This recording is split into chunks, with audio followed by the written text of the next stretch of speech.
She begged for death, but death sent her something worse, someone who refused to let her die. The rain fell like broken glass against the manor windows, each drop a small violence against the Victorian stone. Margaret knelt in the corridor, her apron soaked in blood that wasn't hers, the child's blood. Little Thomas, barely 7 years old, lay cradled against her chest as the intruder's footsteps thundered through the halls of Ashford Manor. She had been a servant in this house for 14 years. 14 years of invisible hands, quiet footsteps, and the kind of devotion that asks for nothing in return. But on this night, in October 1887, Margaret became something else entirely, a shield. The men who came were hunters, not of game, but of the family who harbored a secret. The Ashfords had made a bargain decades ago with something ancient, something that bled silver and walked in shadow. That secret was worth killing for. That secret wore Thomas's face. Margaret had heard the screams from the servants' quarters. She had felt the manor tremble, and she had done what her hands knew to do. She ran toward the fire instead of away from it. The boy's mother was already dead. So was his father. The household staff had scattered like frightened birds, all except Margaret, whose love for the child had no logic, no calculation. It simply existed, burning in her chest like a candle that refused to drown. "Hush, little one," she whispered, pressing his small face into her shoulder as heavy boots approached. "Close your eyes. Think of summer. Think of the garden where we planted roses." Thomas trembled, his breath shallow and wounded. A blade had found him, meant for his throat, but Margaret's body had been faster than thought. The door burst open. 3 men dressed in wool and leather, their faces marked with the fervor of zealots. They moved with the precision of those who had done this before. Their leader, a man with eyes like dead coal, stepped forward, pistol raised. "The boy," he said, not a question, a demand. Margaret stood, turning her back to shield Thomas with her own frame. She was 32 years old. Her hands were rough from labor. Her face was lined with the kind of exhaustion that comes from loving people who would never truly see you. But in that moment, standing between the child and the barrel of a gun, she was magnificent. "No," she said. Her voice did not tremble. The shot came like thunder.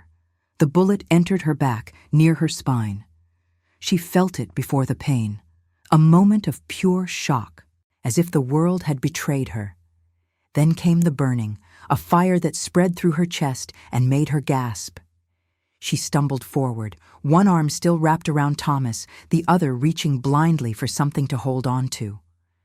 The second bullet came faster, then the third. She fell, still shielding the boy with her broken body. Blood pooled beneath her on the Persian rug, the same rug she had cleaned 1,000 times, on her hands and knees, thinking of nothing but the quiet satisfaction of labor well done. Now it was stained with her own life, spreading like an apology. Thomas was screaming. She could hear him, but distantly, as if from another room. Her vision fractured into light and shadow. The hunters moved toward the boy, stepping over her as if she were already a ghost. That was when the doors exploded inward, not opened, exploded. The wood shattered into splinters, and with it came a presence so ancient and terrible that the hunters froze mid-step. The temperature in the room dropped, as if hell itself had exhaled. He stood in the threshold, silhouetted against the storm-dark corridor. Tall, impossibly tall. His hair was the color of ash, his face carved from marble and shadow. His eyes, God, his eyes, were the color of amber caught in firelight, burning with an intelligence that predated empires. The Alpha, the one the Ashfords had made their covenant with. His name was Lucian, though he had worn 1,000 others across centuries that had no name. He did not speak. He simply moved, and the hunters fell like wheat before a scythe. Not killed precisely. Broken would be the better word. Their bodies crumpled into angles that bodies should not hold, their screams brief and terrible, and then silent. It was over in seconds. Lucian stood among the ruins of their violence, breathing the copper air, his ancient eyes scanning the room until they found her. Margaret, dying on the floor, her blood still warm, her hand still curved protectively around the boy. He knelt beside her. His shadow fell across her face like a benediction. "Why?" he asked, his voice the whisper of centuries. "Why would you die for something that is not yours?" Margaret's eyes were losing focus. She could see his face now, terrible and beautiful, ancient beyond measure. She tried to speak, but her lungs were filling with something dark. "Because," she managed, each word a thin thread of breath, "he deserved to live. He deserved to have someone choose him." Lucian was silent. In all his years, and there were so many years that time itself had become a foreign country, he had never encountered such a thing. Love, he had known. Hunger, obsession, desperation. But this willing descent into darkness to shield what was innocent? This was new. This was dangerous. He looked at her dying face, at the small pool of her life spreading across the Persian rug, and he made a choice that would echo through the centuries. His hand moved to her throat, his fingers tracing the place where her pulse was becoming faint, becoming memory. "I will not let you go," he whispered. And then he did something that had not been done in 300 years. He opened his own wrist and pressed it to her lips. His blood was ancient. It tasted of starlight and iron and every night he had ever survived. It tasted of choice. Margaret gasped. Her eyes widened as the burning began. Not the burning of bullets, but the burning of transformation, of death unmade, of mortality surrendering to something infinite. Lucian held her as she convulsed, as her broken body began to knit itself back together, as the woman who had been nothing became something that could never die. Above them, thunder rolled across the manor like the sound of a door closing on one world and opening onto another. 3 nights had passed since Margaret's death, or what she had believed was death, until she woke in Lucian's arms, gasping for air that no longer nourished her, gasping for something her lungs no longer needed. She stood now before the mirror in Lucian's study, and the reflection that stared back was not the woman she had been. Her skin had become luminous, almost translucent, as if lit from within by candlelight that would never flicker out. Her eyes were different, no longer the tired brown of a servant's eyes, but a deep amber that caught the lamp's glow and held it. Her hair, always pinned severely back, now fell in waves past her shoulders, darkened and somehow more alive than it had ever been. But it was not the beauty that terrified her. It was the hunger. It clawed at her from the inside, a presence with teeth and terrible clarity.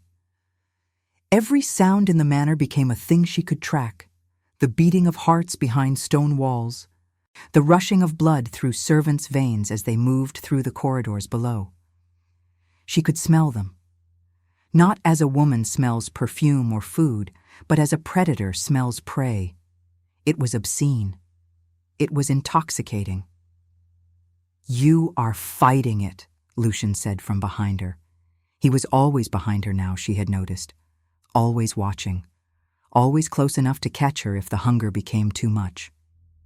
"I'm fighting," she confirmed, not looking away from the mirror. "But I don't know how long I can hold the line."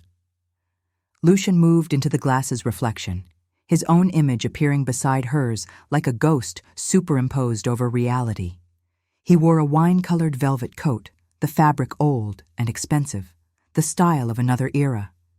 Everything about him spoke of ages survived, of empires watched crumble into dust. "The hunger is not your enemy," he said quietly. "It is simply the truth of what you have become. It is survival." "It is monstrosity," Margaret replied. Her hands gripped the mirror's frame so tightly that the wood began to crack beneath her fingers. She yanked her hands away, horrified at her own strength. "All survival is monstrous," Lucian said. "When you were human, you walked on the bones of creatures you consumed. You wore the skin of animals. You were already a predator, Margaret. You were simply a slow one. She turned to face him, and the fury in her eyes was a thing of beauty and terror. Don't make philosophy of what you've done to me. Don't make poetry of this. Why not? His smile was sad, ancient, knowing. Everything I have survived has been made into poetry or madness. There is no other way to carry the weight of eternity. Thomas appeared in the doorway then, his small frame wrapped in a dressing gown, his eyes still holding the confusion of a child who had watched violence rewrite his understanding of the world. He had been asleep when the hunters came. He had not seen Margaret fall, but he had seen her after, changed, other, wrong in ways his child's mind could not quite name. Margaret? His voice was uncertain. Are you still Margaret? She turned from the mirror, and every instinct in her body screamed to move toward him, to drink in the bright copper warmth of his living blood. It was the worst kind of hunger, not because it was strong, but because it wrapped itself in love and made the craving seem right. She forced herself to step backward instead. Yes, Thomas, she said, her voice carefully steady. I am still Margaret, but I am not the Margaret you knew. I'm sorry for that. Lucian placed a hand on the boy's shoulder. Come, there are books in the library you should read, stories of others like us. You need to understand what you carry in your blood. As the boy left, clinging to Lucian's shadow, Margaret turned back to the mirror. The reflection stared back, and for the first time, she saw something beneath the amber eyes and luminous skin. She saw hunger wearing a beautiful mask. She saw the death she had chosen, knowing what it meant. She saw eternity, and it was staring at her with her own face. The cemetery lay on the edge of Ashford's lands, where the stone markers were weathered smooth by centuries of rain. Margaret stood among the graves, her fingers tracing the names of the dead, reading the small epitaphs carved into granite and marble. Here lies Eleanor Ashford, beloved wife and mother, 1824-1879. The covenant, Lucian had explained, was made with blood. The Ashfords had been dying. Plague had taken half the family, and grief had taken the rest. Eleanor had gone to the old shrine at the manor's edge and called out to something ancient, something that predated Christianity and the gods before it. She had offered a bargain: eternal life for one member of the family line in exchange for blood debt to be paid by all who carried Ashford blood. Lucian had accepted, and Eleanor had been remade. She had lived for 43 years in the dark, slowly learning what her hunger meant, what her immortality cost. Then, weary of the wait, she had walked into the sunlight one morning and let it burn away. She chose the ending, Lucian said, appearing beside Margaret without sound. He had a way of manifesting like mist becoming solid. After decades of unmaking her humanity bit by bit, she reclaimed her death. It was, in its way, the most human thing she ever did as an immortal. Margaret knelt before Eleanor's grave, running her fingers over the carved dates. Why are you telling me this? Because you are standing at a crossroads, Lucian said, and in 3 days' time, you must choose. He extended his hand, and on his palm lay a small vial of liquid silver, the blood of an ancient vampire, potent beyond measure. Margaret recognized it without being told. She had already consumed small amounts of it, mixed into wine that Lucian prepared to help her manage the hunger. It was both sedative and poison. Enough to end it, Lucian said. If you wish. I have done it for others who could not bear the weight. It is painless. It is a mercy. And if I don't? Margaret asked, though she already knew. Then you live. You choose eternity. You watch Thomas grow into a man. You watch Ashford Manor change with the centuries.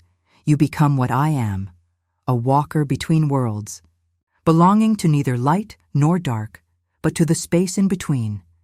You become memory incarnate. Margaret took the vial. It was warm, as if it held the temperature of the heart it came from. "Why give me the choice at all?" she asked. "Why not simply force me to stay, to serve, to exist as your companion in darkness?" Lucian's smile was slow and terrible. "Because I have lived long enough to know that a prisoner made of the unwilling is a torture I have no desire to inflict, and because—" He paused, and for a moment, something almost like vulnerability crossed his ancient face. "Because you died for love, and I have not felt loved by anything living in 300 years. I would prefer you stay by choice, or not stay at all." Margaret held the vial up to the moonlight, watching the silver liquid catch and hold the glow.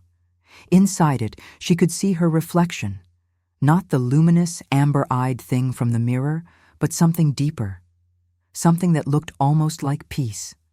That night, she climbed the manor's eastern tower, the one Eleanor Ashford had climbed before she chose the sun. Below her, Ashford Manor spread like a sleeping beast, its windows dark except for the single lamp in Lucian's study, where he waited, patient and eternal, for her answer.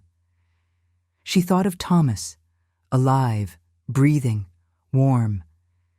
She thought of the hunger that would never leave her, the price she would pay in every moment. She thought of love that demanded everything, and gave nothing in return but the knowledge that she had chosen it freely, and she made her decision. She opened the vial and let it fall. The silver liquid traced a line through the darkness, catching moonlight, and then disappeared into the night, falling toward the earth where it would sink into soil and become nothing at all. Margaret turned back toward the tower stairs, back toward the manor, back toward Lucian waiting in the amber lamplight. She had chosen to die once. Now she was choosing to live. The real immortality, she understood, was not the endless nights. It was the choice to stay, made again and again, in the face of what she had lost. Subscribe if you believe mercy can resurrect even the damned. 6 months had passed, and Margaret learned what it meant to inhabit a body that no longer obeyed the rules of the living. Lucian taught her in the manor's deepest library, a room carved from the manor's foundation where the air was thick with the smell of old leather and secrets. Here, he had preserved books in languages that no longer existed, texts written by other immortals, journals describing centuries of survival and dissolution. "The hunger returns," he told her, placing a leather-bound volume before her. Its pages were brittle and stained, but it becomes manageable, not tame, never tame. But you learn to negotiate with it instead of being negotiated by it. Margaret studied the handwriting in the journal, elegant, precise, growing increasingly erratic as the pages progressed. The author was someone named Isabel, who had been turned in 1642 in Paris. The final entry was dated 1701. "What happened to her?" Margaret asked. "She learned to love the hunger," Lucian said quietly. "And in learning to love it, she lost the part of herself that was horrified by it. Eventually, she became pure appetite, pure need. I found her in Vienna in 1789, and she did not recognize me. I gave her the choice Eleanor Ashford had been given. She accepted it gladly." He turned to another book, this one bound in black cloth with no title. "This one is mine. Entries from across the centuries. Read it, and you will know what I know. That eternity is a laboratory for the soul. Some of us use it to grow.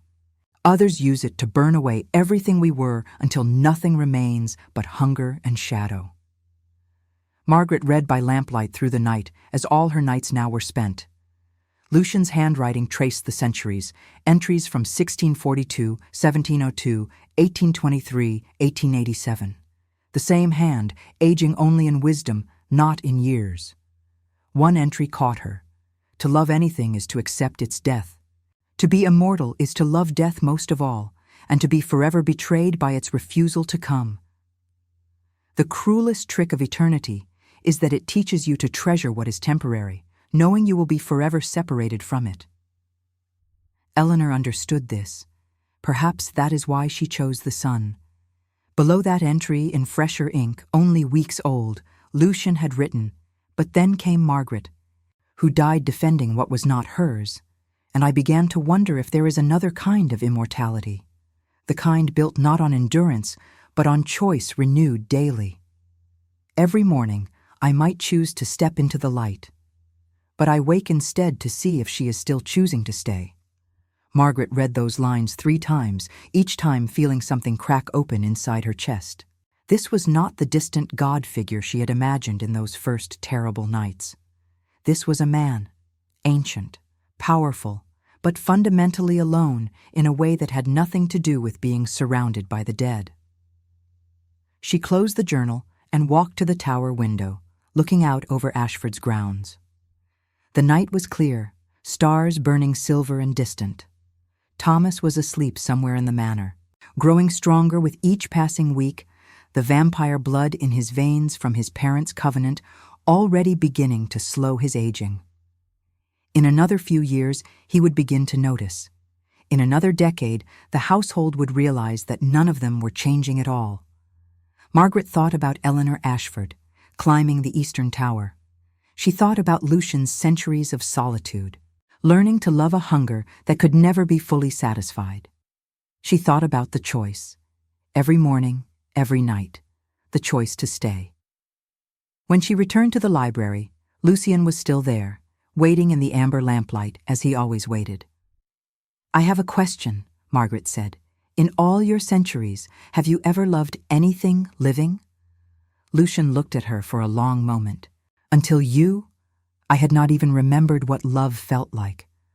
I had only memory of it, the shape of it, the ghost of it. But now—" He stood, and the movement was slow, careful, as if he were afraid to disturb the fragile moment they were building. "Now I remember, and it is far more terrible than hunger." "Why?"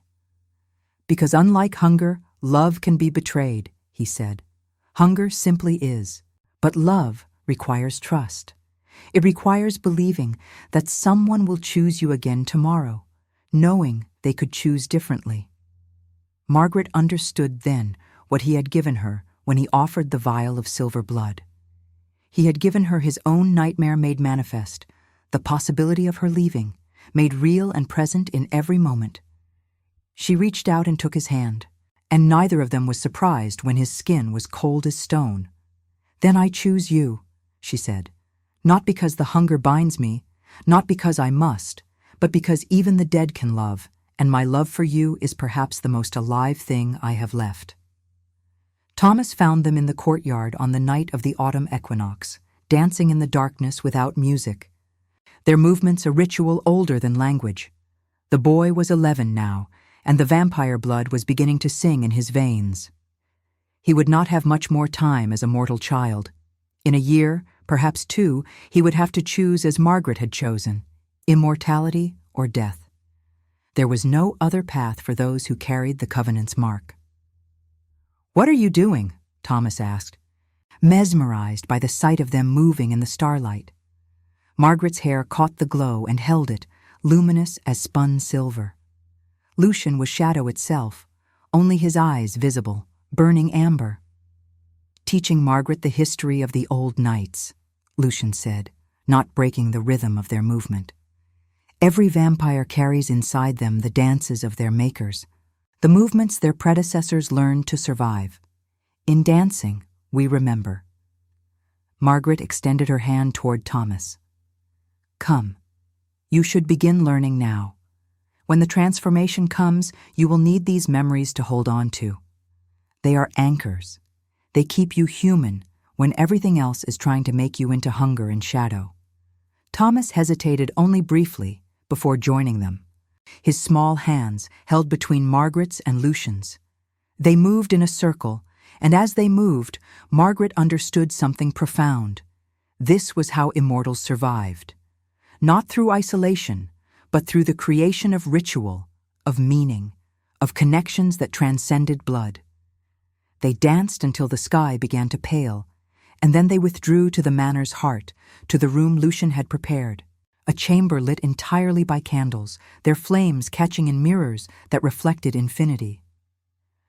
"Every immortal must see this at least once," Lucian said, gesturing for them to enter. "It is the reflection of eternity." Margaret stepped between the mirrors and gasped. Reflected endlessly, she saw herself repeated to infinity, each image slightly different from the last. In one mirror, she was the servant she had been. In another, she was the immortal guardian.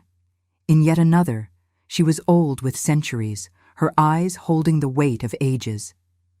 In the final mirror, she was nothing at all, just shadow and hunger, and the ghost of something that had once been human. "This is what we become," Lucian explained. "Every version of ourselves, existing simultaneously. The servant and the predator, the guardian and the destroyer, all of it real, all of it true." Thomas watched with the clarity only children possess. "Which one is the real Margaret?" "All of them," Margaret whispered, "and none of them. That's the terrible beauty of immortality, Thomas. You become infinite, but you never become whole." That night, as they left the Chamber of Mirrors, Margaret found a symbol carved into the stone doorframe, a circle containing a crescent moon and a star intertwined, appearing to dance around a central point. "What is this?" she asked. "The mark of the covenant," Lucian said softly. "Every vampire who has served Ashford Manor has left this mark. Every choice to stay has been inscribed in stone. When you die again, and you will die eventually, whether by your own hand or by time's erosion, someone will carve your name beside it. You will become part of the manor's stone, and the next immortal who walks these halls will see your mark and know that someone stood here once and chose love over hunger." Margaret placed her hand against the carving, feeling the coolness of the stone seep into her palm. Her name was not there yet. It would take centuries to earn that marking. But for the first time since her death and rebirth, she understood that she would remain and live and love and eventually pass into legend, her story becoming part of the manor's eternal weight. Like if you'd choose eternity for love that sees your soul. Lucian took ill on a night that should not have been possible. Immortals do not sicken. They do not weaken. They exist in a state of perpetual stasis, neither living nor dying, suspended in the moment of their transformation like insects caught in amber. But Lucian collapsed in the library, and Margaret found him there, his ancient body shaking with something that looked like fever but felt like something deeper, a sickness of the soul itself. "What is this?" she demanded, kneeling beside him, her hands desperate for something to heal, something to do. "Tell me how to fix this." "You cannot," he said, his voice thin, worn, a thing of smoke and memory. "This is what I have feared for 300 years. This is what every immortal eventually encounters." "What?" "Despair," Lucian said. "The realization that time is infinite and meaning is not. That every moment of joy is paid for with years of emptiness. That love itself becomes a torment because you know with absolute certainty that it will end while you will continue." He gripped her hand, and his skin was cold in a way it had never been before. "I have watched empires rise and crumble. I have loved humans and watched them age and die while I remained unchanged. I have remade myself 1,000 times, searching for meaning that would justify this curse, and each time I thought perhaps the next century would bring peace." "No," Margaret said fiercely. "No, you have me now. You have Thomas. You have—" "I have time," Lucian interrupted. "Mountains and oceans of time. And eventually, you will grow weary of it. You will climb your own tower and choose the sun. And I will remain, and I will watch another servant die defending what is not theirs, and I will offer them immortality, and the cycle will continue, and I will continue, alone, forever." Margaret pulled him against her, her own tears falling cold against his forehead. "Then let me end it for you. Let me give you what you gave Eleanor. Let me offer you peace." "No," Lucian said, "because I have already considered it 1,000 times, and I have not chosen it. And do you know why?" She said nothing, only held him tighter.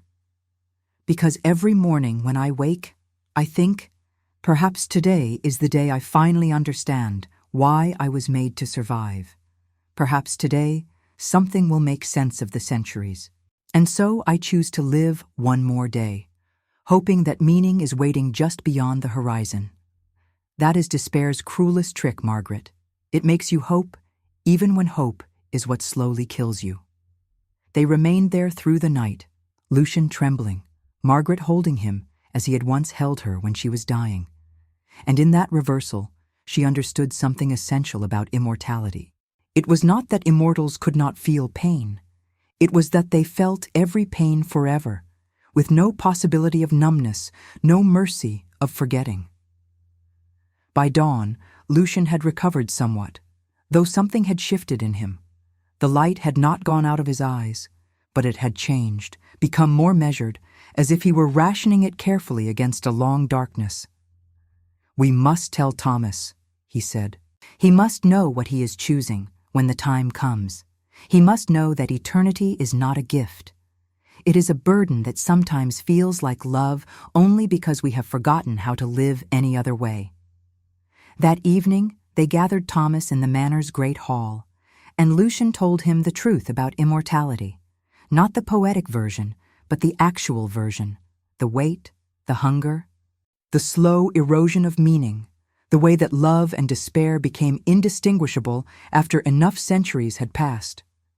Thomas listened with the seriousness of childhood, his young face growing older as he processed each word. "So I should choose death?" he asked finally. "No," Lucian said. "I did not say that. I said you should choose with full knowledge. Some of us were made for immortality. Some of us find meaning in it, eventually. But you must know that the price is real, and it is paid in every moment." Thomas looked at Margaret, who had given up mortality to love him, to protect him. "Did you regret it? Becoming like this?" Margaret thought of the vial of silver blood she had not drunk. She thought of the mirrors that showed her infinite selves.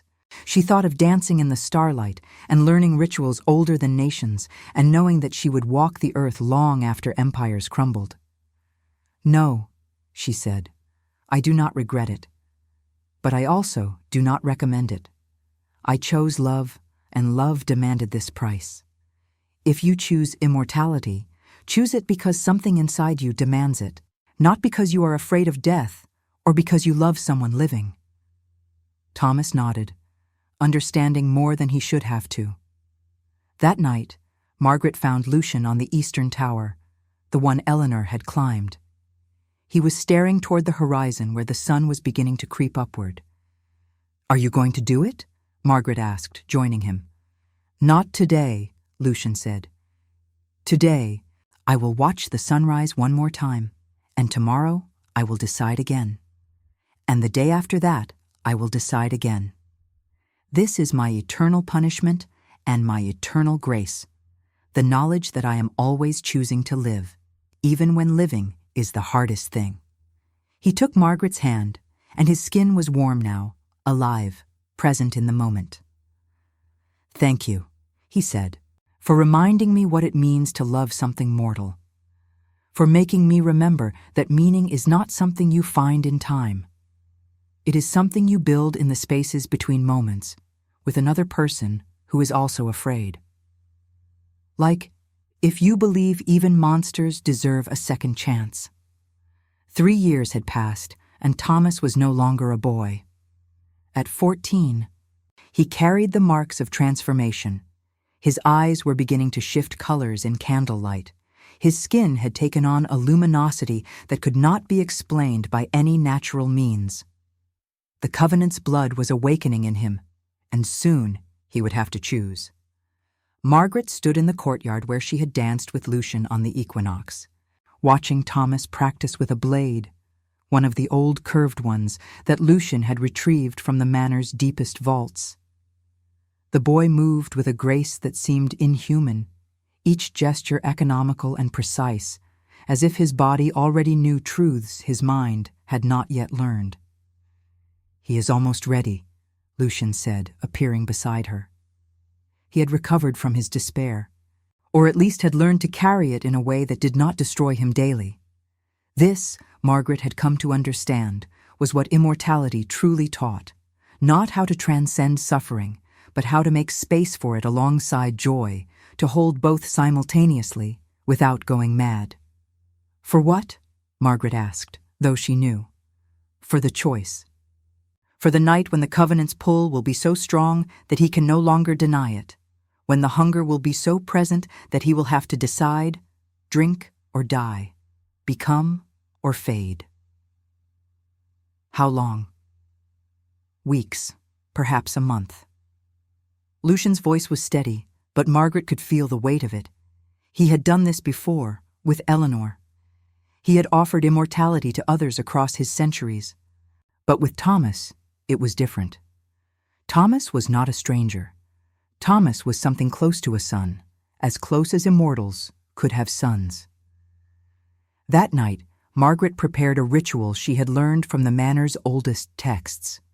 She gathered Thomas and Lucian in a chamber lit by 13 candles, one for each year Thomas had lived, plus one for the year to come, and one eternal flame that represented the moment when life became choice rather than destiny. "If you choose immortality," Margaret told Thomas, "you are choosing to become guardian of the line. You are choosing to carry the covenant forward.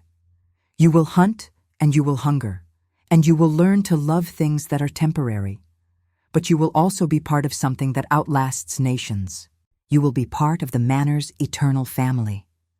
She extended her hand, and on her palm lay a marking tool, a device used to inscribe names into the covenant stone. "If you choose this, you will sign your name with your own blood into the stone that bears our marks. You will become part of the Manor's memory forever." Thomas looked at the tool, then at Margaret, then at Lucian. "What if I choose death?" "Then I will give you mercy," Lucian said quietly. "The same mercy I offered Eleanor. You will sleep and you will not wake. It is painless. It is an escape route that costs everything but offers nothing." Thomas took the marking tool in his trembling hands. His 14-year-old face held the weight of a decision that would define eternity. He closed his eyes and whispered something so quietly that even the immortals could barely hear. "I'm afraid." "Yes," Margaret said. "That is when you know you are making a real choice, when the fear is profound enough that it could shatter you." Thomas opened his eyes, and in them Margaret saw something transform. The fear remained, but alongside it was determination, a knowledge that some part of him had always known the choice he would make. He drew the marking tool across his palm, opening a small wound. The blood that came was different than it should have been, darker, thicker, carrying the weight of the covenant. He walked to the ritual stone, to the place where all the others had carved their names, and began to write. Thomas Ashford. The blood did not smudge.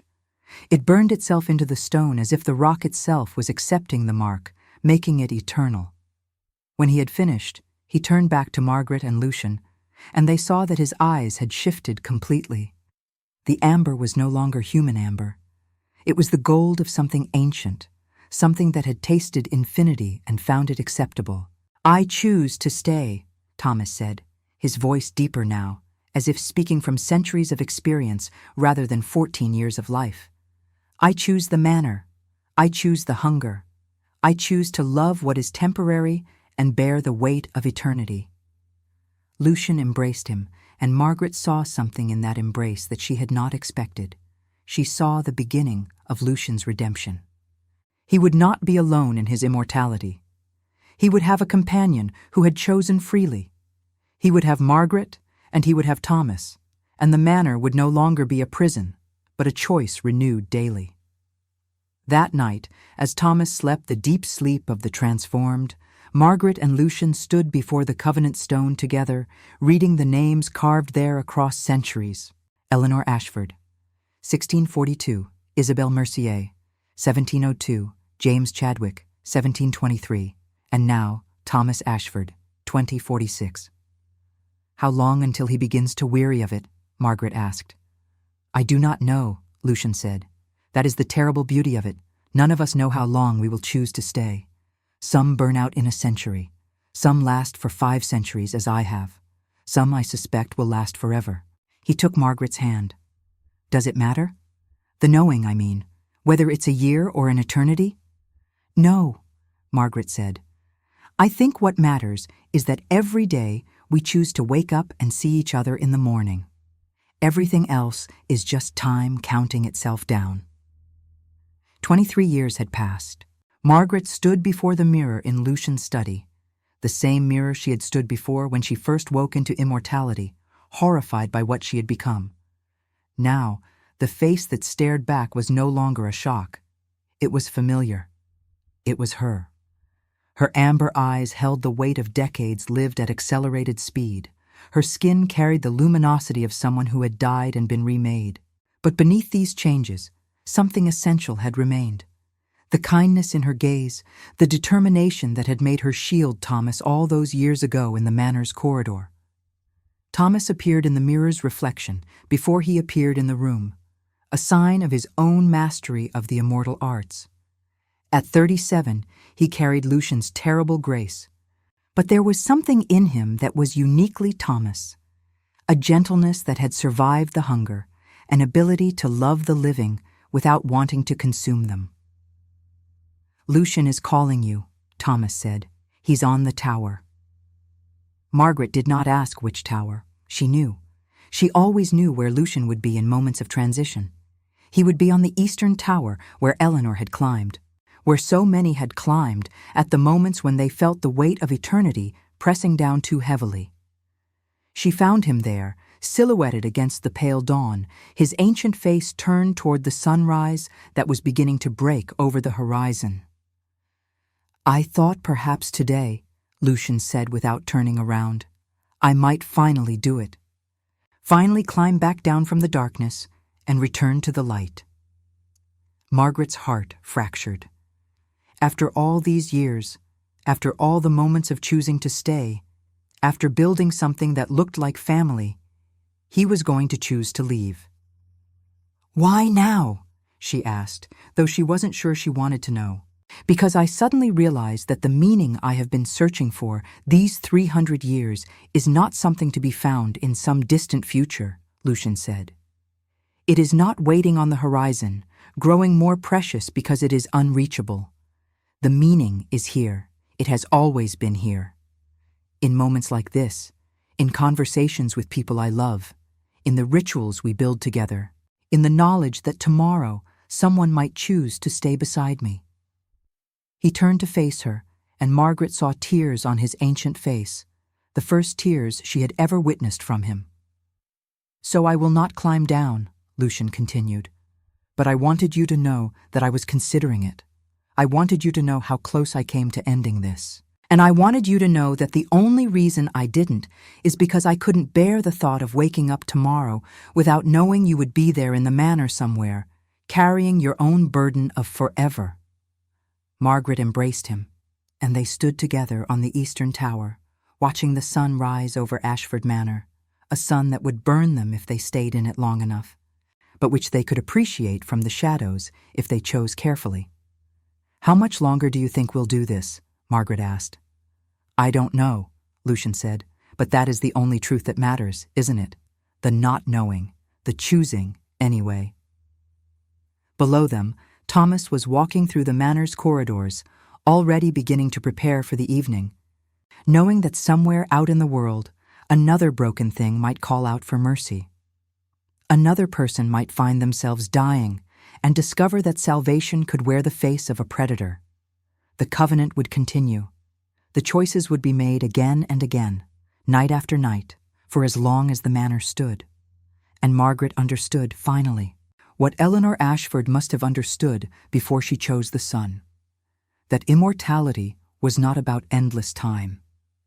It was about understanding that love is the only rebellion against time's forward march.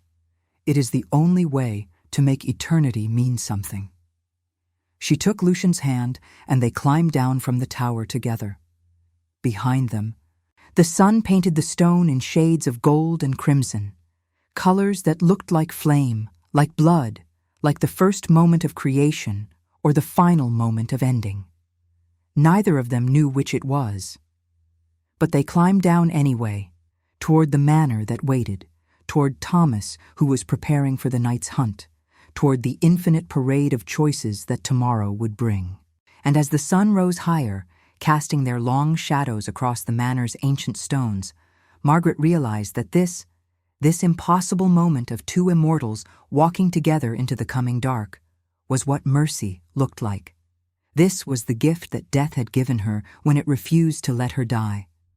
This was the price of eternity, and it was worth every moment. Subscribe if you believe mercy can resurrect even the damned. Comment eternal if you trade your soul for love that heals. Follow for more immortal confessions born from blood and mercy.